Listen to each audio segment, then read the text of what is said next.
오늘 저희에게 허락해 주시는 말씀은 요한복음 1장입니다. 요한복음의 시작입니다.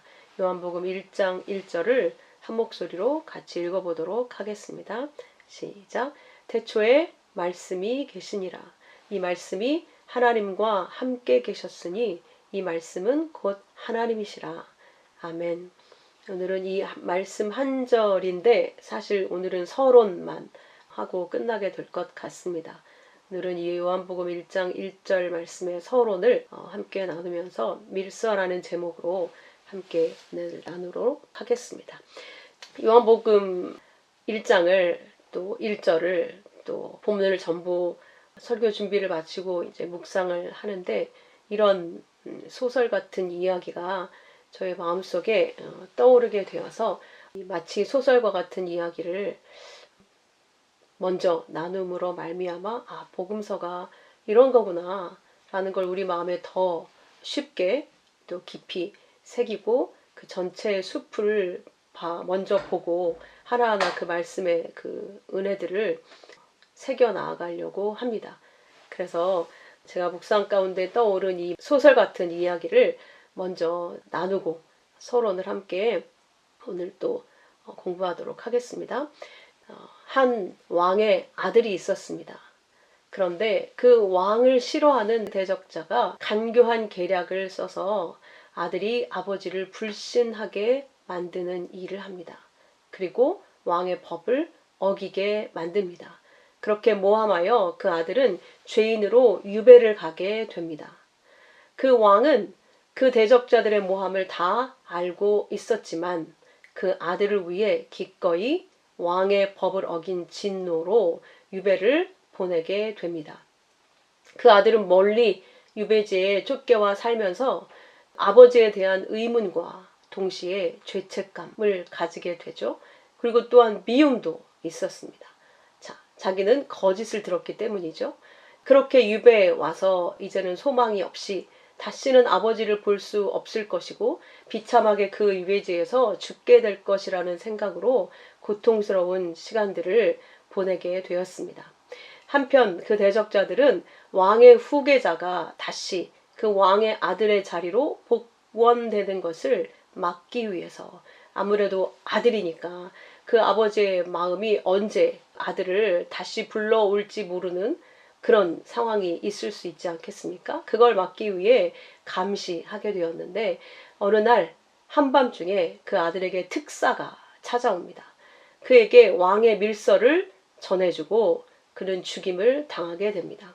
그는 몰래 그 떨리는 마음으로 아버지의 밀서를 읽게 됩니다. 그 밀서를 다 찬찬히 읽어 나아가니 절절히 아버지의 마음을 기록한 그 밀서가 책을 이루고 있었죠. 그것을 통해 왕이 자기를 미워했던 게 아니라는 걸 알게 됩니다. 그리고 아버지가 자신에게 진노해서 유배 보낸 것도 아니라는 것을 알게 됩니다. 자신은 간신에게 속아 죄를 짓고 결국 아버지를 떠나게 되었다는 것, 그것을 알게 된 것이죠. 자신이 아버지의 말씀을 잘 알지 못하고 아버지의 법을 제대로 알지도 못해서 일어난 일이라는 걸 알게 되었습니다.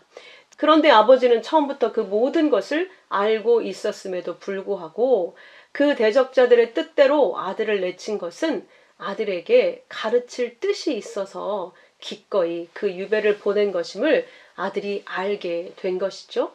왕궁 밖에서의 삶을 통해 과연 아버지의 말씀, 그 왕의 법을 지키는 것이 왜 중요한지 그것을 배우게 하시기 위함이었다는 것, 그리고 그 거짓을 믿고 그 거짓으로 말미암아 아버지를 떠나서 그 많은 고통을 경험하면서 배울 것이 있다는 것, 그래서 아버지가 기꺼이 내보냈다는 것을 알게 되는 것이죠. 그래서 다시 아버지만을 신뢰하는 아들로 회복시켜서 영원히 왕의 보호 아래 그 생명과 복을 누리면서 다시 살게 하시려는 왕자다운 왕자로 만들게 하셔서 다시 복귀시키고 복원시키려고 하는 아버지의 큰 그림이 있었다는 것을 알게 됩니다. 그래서 그 아버지가 지금 그 아들의 복원을 위해서 어떤 계획을 가지고 그 모든 것을 허락했는지, 또 아들의 그 복원을 위해서 어떻게 지금도 일하고 있는지 상세히 설명하고 있는 그 밀서를 읽으면서 정해진 때가 되면 반드시 아버지가 왕으로서의 그 권세를 가지고 자신을 데리러 올 것이라는 것, 그 약속이 거기에 쓰여져 있음을 확인하게 됩니다. 그때까지 아버지가 보낸 밀서에 담긴 언약만 믿고 그 성 밖에서 왕에 대한 어떠한 루머가 들려와도 마치 대적자들은 정권이 바뀐 것처럼 자기들이 왕인 것처럼 그렇게 기세등등하게 그 아들의 위협을 할 텐데, 오직 내가 보낸 이 밀서를 믿고 그 약속을 믿고 외롭고 고단한 삶을 잘 견디면서 그날을 준비하고 있으라는 당부가 거기에 기록되어 있었습니다. 절절한 아버지의 언약을 그 아들이 전부 다 읽으면서 눈물을 흘리면서 감격스럽게 아버지의 자신에 대한 사랑과 약속을 확인하게 됩니다. 그리고 그 감시자들의 눈을 피해 아버지의 편지를 읽고 또 읽고 읽어서 그 밀서가 닳아버릴 지경이 되어집니다. 그 아들의 삶의 목적은, 이유는 오직 그 아버지를 다시 만나는 거였어요. 아들의 자리로 다시 돌아가기 위해서. 그래서 그 아버지와 다시 재회하고 그 아버지의 사랑 안으로 다시 들어가는 게 이 유배된 삶을 견디는 오로지 한 가지 이유고 목적이었습니다. 그런데 어느 날 그 밀서의 정체를 알게 된 왕의 대적자들이 그 밀서를 빼앗아서 태워버립니다. 그래서 더 이상 읽을 수가 없게 되어졌죠. 그러나 그동안 모든 마음을 다해 틈만 나면 그 밀서를 외울 만큼 읽었기 때문에 그 아버지의 언약, 밀서에 담긴 언약이 뼛속 깊이 새겨져 있었습니다.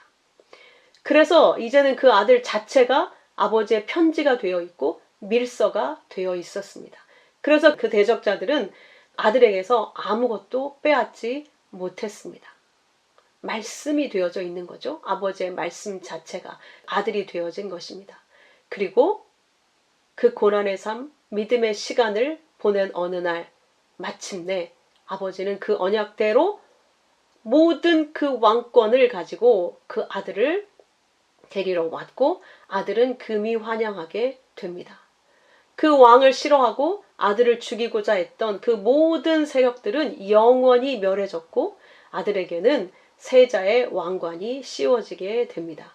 그 왕국에는 기쁨의 잔치가 열려졌고 다시는 요동치 않을 영원한 왕의 나라가 시작됩니다.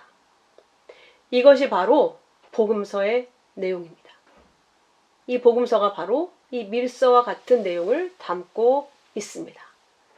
하나님의 백성들은 그 아버지의 언약, 그 밀서, 비밀의 언약을 가지고 오늘 오직 그 소망을 가지고 사는 자들입니다.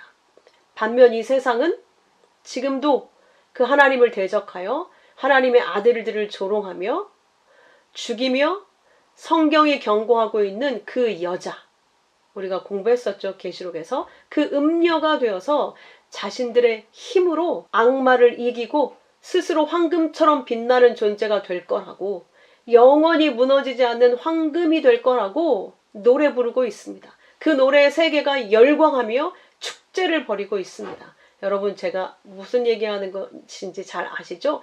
골든이라는 그 노래가 온 세계를 지금 완전히 뒤덮고 있죠.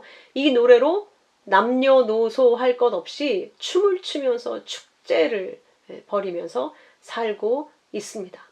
또한 어느 노래에는 이제 자기 자신을 믿기로 했다는 그 가사 끝에 아멘을 붙여서 노래하기까지 하고 있습니다. 이제 이 모든 세상의 문화들, 그 안에 들어있는 말들이 정말 하나님을 정면으로 대적해서 내가 왕이 될 거라는 거예요. 내가 빛이 될 거라는 거예요. 내가 나 자신을 믿고 서겠다는 거예요. 거기에 아멘까지 붙여서 왕이 된 자신을 추앙하고 있습니다. 이걸 원하는 세상 모든 이들에게 마귀들이 마음껏 힘을 실어주고 있습니다. 여러분, 혹시 그거 들으셨습니까? 그 골든이라는 노래를 그 녹음할 때 스튜디오에서 이제이라는 그 아이가 귀신을 봤다고 하잖아요. 영락 없이 온 세계를 휩쓸 그런 노래에는 반드시 그런 일이 벌어져요. 그들에게 보여주는 거죠, 일부러. 그러니까 모든 세상이 원하는 게 마귀가 하나님을 대적하여 떠났던 그 자리에 전부 서고 싶어 한다는 걸 알 수가 있어요. 하나님을 대적해서, 하나님을 떠나서, 내가 왕이 돼서, 내 마음대로, 내가 원하는 대로 살아서 내가 빛이 되겠다는 거죠. 황금빛처럼 빛날 거라는 거예요. 내가 나를 믿고 나를 왕으로 삼고 나를 위해 살겠다는 거죠. 나를 노래하면서 내 영광을 위해서 살겠다는 겁니다. 그런 노래가 온 세계를 휩쓸고 있고 또 한편에서는 히틀러를 찬양하는 노래까지 나와서 이야기들이 되어지고 있더라고요. 근데 그건 악한 거라고 치부하면서 못하게 막고 있는 그런 한편의 모습을 보면서 히틀러는 이 땅에 사람들을 너무 많이 죽였기 때문에 악이라고 규정하면서 그렇게 자기가 빛이 되고 황금과 같은 존재가 되어서 하나님을 대적하는 존재로 서는 것이 선이라고 믿고 있는 그들이 이걸 악이라고 규정하면서 결국 동전의 양면처럼 같은 건데 이렇게 온 세상이 떠들썩하게 이 세상에서 스스로 자기들이 왕이 되겠다고 싸우고 있는 모습들을 볼 수가 있습니다. 온 세상이 마귀들과 하나가 돼서 자신들의 세상을 노래하며 소리치고 있습니다. 아주 선한 얼굴로 아주 감동적인 스토리로. 그런데 그들의 음악 뒤에는, 그들의 가사 뒤에는 마귀가 있습니다. 내가 네가 원하는 모든 영광을 다 줄게. 네가 원하는 모든 부를 다 줄게. 그 대단한 영광과 부와 인기를 이 세상에서 아티스트들이라고 하는 그들에게 가장 많이 실어주고 있는 것 같죠? 마귀가 지금 그걸 분명하게, 극명하게 드러내고 있습니다. 자, 이런 세상 속에서 이렇게 온 세상이 하나가 돼서 하나님을 대적하고 있는 세상 속에서 외롭게, 그러나 아버지가 주신 밀서의 언약을 믿음으로 말미암아 견고하게 하나님의 나라가 서게 될 날만을 손꼽아 기다리며 사는 자들이 있으니 그들이 바로 하나님의 아들들입니다. 여러분은 어느 쪽에 서 있습니까? 세상의 아들들로 이 땅에서 나의 번성을 추구하며 세상과 함께 손붙잡고 나의 번영을 위한 그들의 축제의 자리에 서 있습니까? 아니면 정말 외롭지만 고독하지만 아버지의 밀서, 그 언약을 믿고 그 아버지와 만날 날만을 기다리면서 내 안에 그 믿음의 옷을 지키며 그 아버지를 사랑하는 그 삶을 한 날 한 날 뚜벅뚜벅 외롭지만 고독하지만 믿음의 가족들과 걸어가고 있습니까? 이 세상에 반대하는 그 길을 걸어가는 자들이 바로 하나님의 백성들입니다. 그 하나님의 아들들에게 보내신 밀서가 바로 요한복음입니다. 그 요한복음을 함께 펼쳐보도록 하겠습니다. 가장 먼저 요한복음의 기록 목적이 요한복음의 20장 31절에 이렇게 기록되어 있습니다. 오직 이것을 기록함은 너희로 예수께서 하나님의 아들 그리스도이심을 믿게 하려 함이요 또 너희로 믿고 그 이름을 힘입어 생명을 얻게 하려 함이라. 그러니까 이 요한복음서를 하나님이 요한을 통해 주신 이유가 뭐다? 아들을 믿어 하나님의 언약을 믿어 생명을 얻게 하려고 기록했다라고 말씀하고 있습니다. 그래서 요한복음이 태초에 말씀이 계시니라로 시작하면서 그 말씀이 바로 예수 그리스도다. 하나님의 모든 말씀을 함축해서 우리가 보이고 만져지고 같이 대할 수 있는 육의 모습, 우리가 감지할 수 있는 육의 모습으로 보여주시고 보내주신 그 말씀의 실체가 바로 예수 그리스도라고 하는 것을 요한복음 1장 1절이 선언하고 시작하는 것입니다. 그 아들을 통해 생명을 얻게 하려고 아들들로 다시 복귀시키려고 믿어서 다시 아들들로 회복시키려고 이 복음서를 내가 너희에게 보낸다 라고 말씀하고 있는 것이죠. 내가 이것을 기록한다.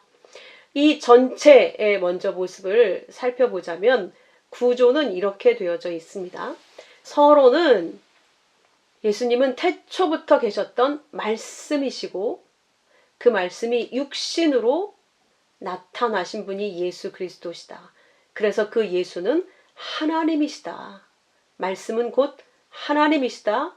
말씀은 너희에게 이거 해라 저거 해라 이런 하나님의 잔소리가 아니라 너희들이 이것을 행해서 하나님처럼 훌륭하게 되라.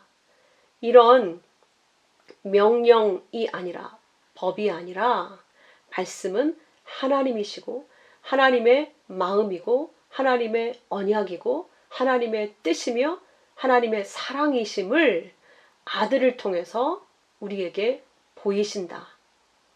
라는 것을 서론이 선언하고 있습니다. 서론은 그런 내용을 담고 있어요. 그래서 그 예수 그리스도, 말씀이신 예수 그리스도는 하나님이시다.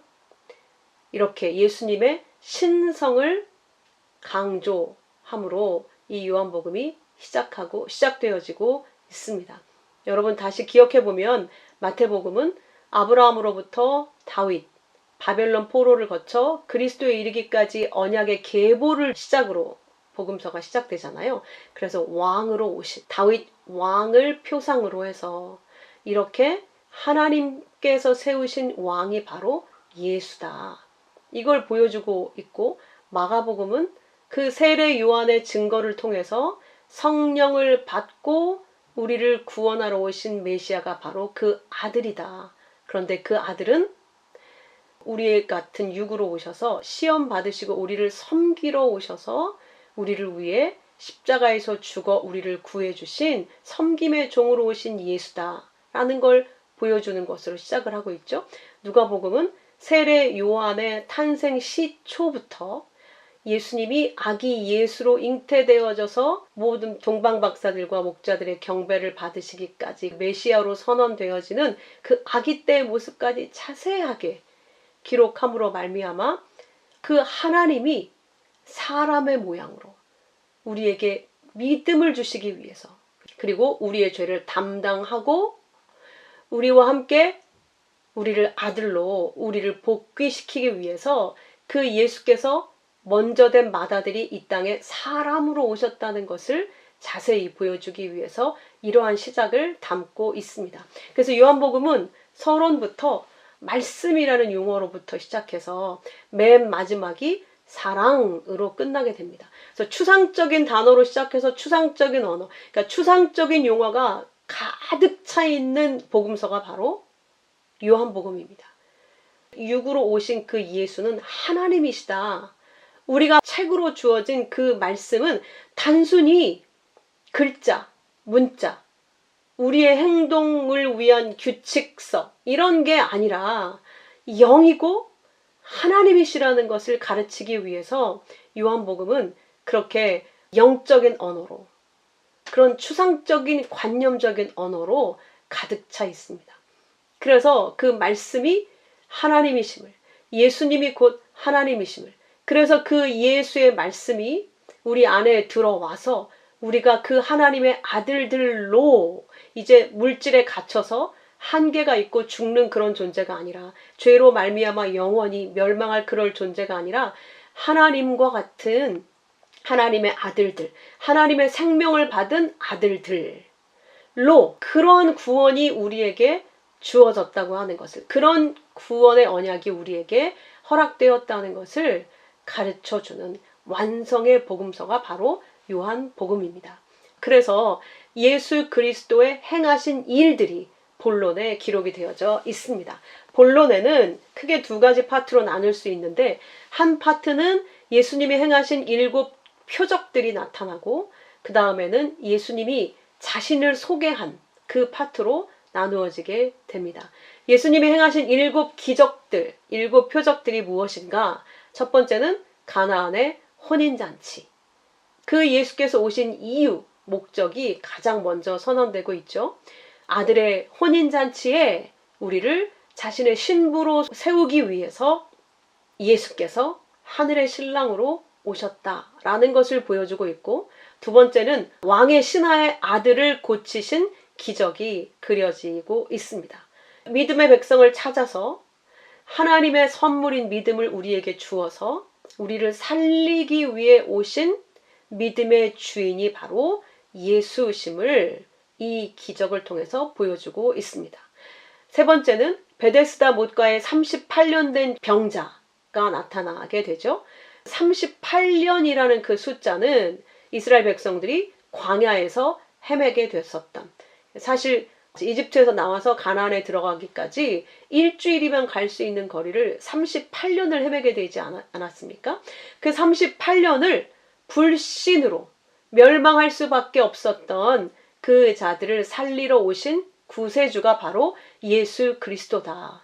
그러니까 그 모든 불신의 이스라엘 백성들과 그것을 대표한 베데스다 못가의 38년 된 병자가 같은 것을 표현하고 있는 것이죠. 거기에서 1세대는 다 죽을 수밖에 없었죠. 우리는 전부 죽을 수밖에 없는 자들이라는 거예요.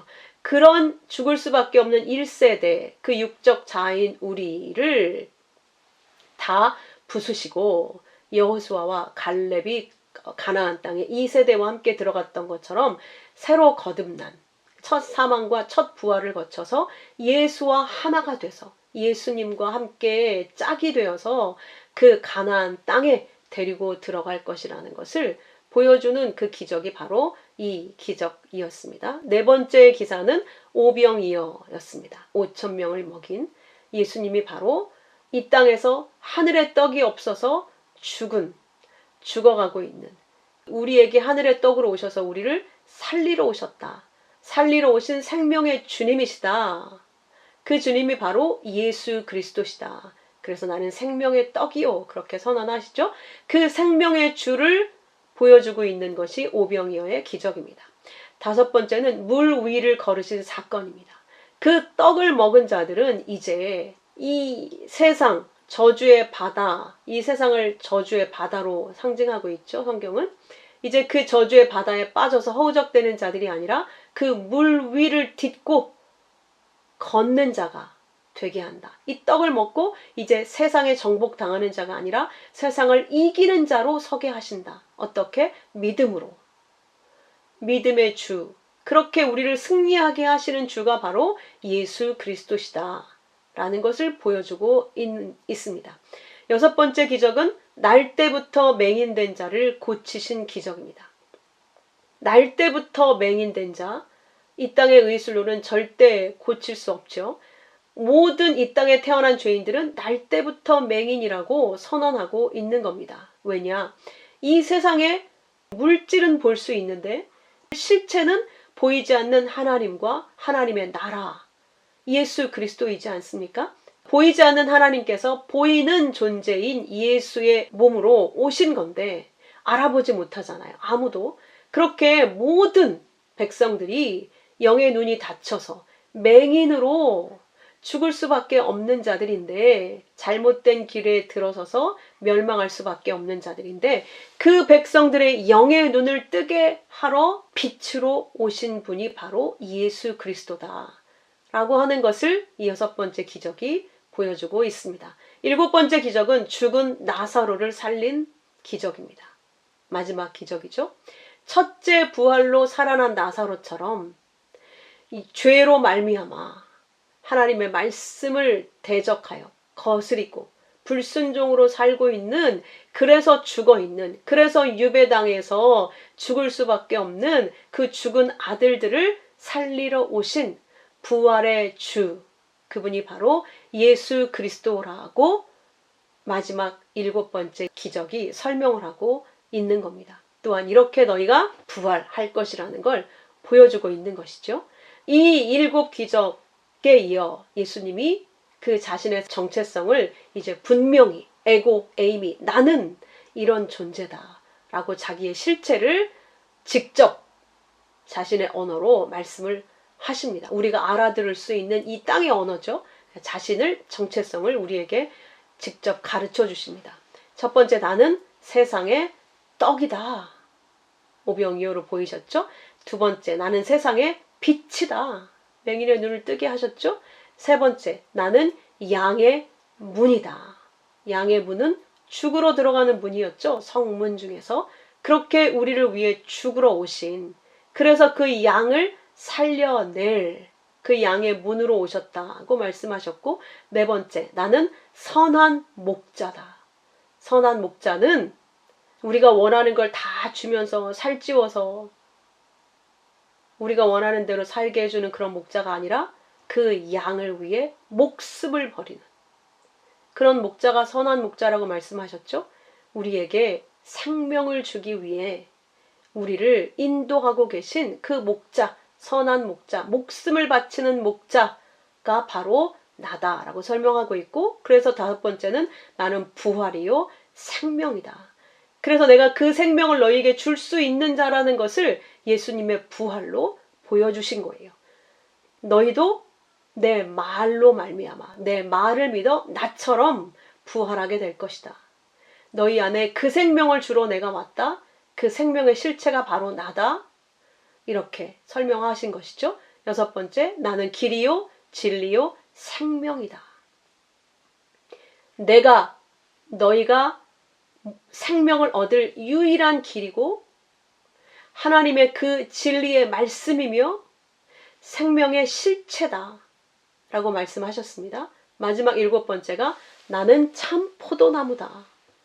그러니 너희에게 그 생명의 열매가 나타나기 위해서는 내게 붙어 있는 거야. 너희가 독립적으로 나와 떨어져서 뭔가 나를 위해서 하는 게 아니라 내 안에 내 언약을 믿고 붙어 있는 거야. 그게 생명이다. 그렇게 될 때에만 너희 안에 너희의 가지에 생명의 열매들이 주렁주렁 열리게 되는 거다.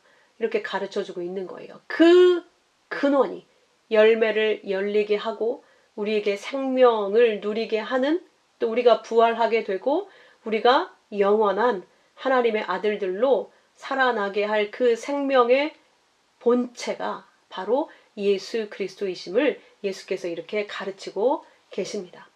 그리고 마지막 결론은 우리가 다 알고 있는 것처럼 베드로를 찾아오시죠. 마지막 결론에는 예수님의 십자가 사건과 부활이 있은 후에 제자들에게 떡과 생선을 먹이시는 장면이 그려지고, 이렇게 예수님은 우리에게 먹이로, 우리에게 생명의 떡으로 먹여져서 우리를 아들로 살려내기 위해서 죽으시고 부활하셨음을 보여주고 있는 겁니다. 실제 만나서 먹이심으로 말미암아. 그리고 여기에서 끝나면 안 되겠죠. 요한복음이니까. 베드로와의 대화를 통해서 이 모든 보여지는 것들이 결국 하나님의 언약의 말씀이 우리 안에 성취되고 완성되어지는 것을 위해서였다고 하는 것을 보여주고 있습니다.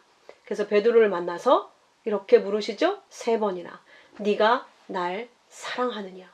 지금까지 예수님께서 이 땅에 오셔서 보여주신 모든 것들을 통해서, 들려주신 모든 말씀들을 통해서, 사랑하신 모든 흔적들을 통해서 결국 모든 제자들이 배신자의 자리에 다 서게 되고, 자신들이 얼마나 하나님이 직접 오셔서 믿음을 주시기 위해 만나주시고 모든 것들을 다 쏟아 부어주셔도 내 힘으로, 내 믿음으로 그분을 따르고 지킬 수 없다는 것을 절절히 깨닫고 나서, 그렇기 때문에 예수님의 십자가가 아니면 우리는 결코 그 하나님의 아들들이 될 수 없음을 알게 하시고, 그 모든 것을 통해서 이제 네가 나를 사랑하느냐.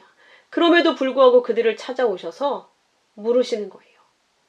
아무 힘 없이 원래 자기 자리로 돌아가서 배 그물을 깃고 고기를 또 잡는 그 자리, 육의 삶의 자리로 다시 돌아간 그 베드로를 다시 찾아오셔서 물으시는 거죠. 네가 나를 사랑하느냐.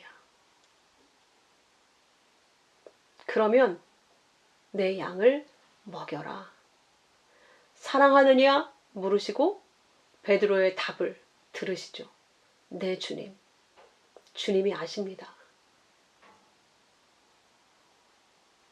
주님이 나를 어떻게 사랑하셨는지, 어떻게 사랑하시는지 이런 배신자에게 다시 찾아오셔서 여전한 그 주님의 사랑을 주시는 그 사랑에 제가 어떻게 그 사랑에 항복하지 않을 수 있겠습니까? 주님이 아십니다. 결국 그 사랑에 항복당하여서 네가 나를 사랑하느냐? 네, 주님, 제가 주님을 사랑합니다. 그렇게 고백을 하고 그 사랑을 가진 자에게 예수께서 당부하시죠. 그럼 내 양을 먹여라. 내 양을 쳐라. 내 양을 먹이고 쳐라. 하나님께서 너에게 주신 그 사랑이라고 하는 그 양식, 그 말씀으로 또 다른 양을 먹여서 키워라. 먹여서 살려라. 또 다른 양에게 그 하나님의 사랑을 그들의 양식으로 먹여서 살려내라. 함께 살아나라. 함께 사랑해라. 라는 말씀으로 이 요한복음이 결론이 납니다. 이게 전체의 모습이에요. 이렇게 숲을 보셨죠? 그 일을 완성시키시는 그 하나님의 말씀이 바로 예수 그리스도시다. 그래서 요한복음 1장 1절이 태초에 말씀이 계시니라로 시작하고 있는 겁니다. 이 말씀이 하나님과 함께 계셨으니 이 말씀이 곧 하나님이시다 라고 출발하고 있습니다. 이 본문은 다음 시간에 이제 시작하도록 하겠습니다. 오늘은 여기까지입니다. 함께 기도하겠습니다. 하나님 감사합니다. 이 요한복음 말씀을 앞에 두고 저희가 주의 말씀을 듣기 시작합니다. 하나님, 이 하나님의 이 요한복음을 통해서 또 모든 성경을 통해서 우리에게 주신 말씀은 하나님의 사랑이고 하나님의 언약이며 예수 그리스도이심을 고백합니다.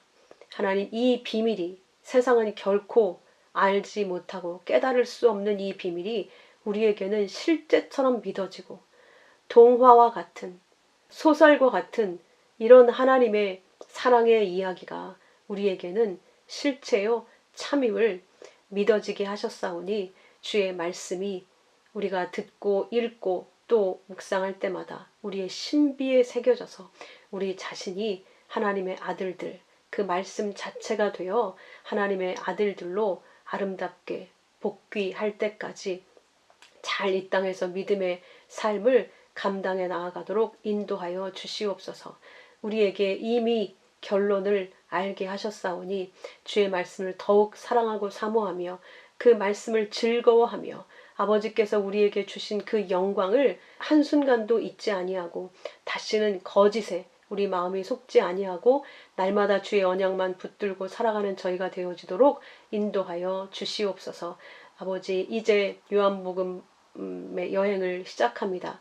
처음부터 끝까지 우리의 뼛속에 잘 주의 사랑이, 언약이, 예수 그리스도가 새겨져서 우리가 주의 아들들로 완성되어지는 그 하나님의 영광이 나타나지도록 역사해 주시옵소서. 아버지께 감사와 찬송과 영광을 돌려드리며 귀하신 예수 그리스도의 이름으로 기도하옵나이다. 아멘.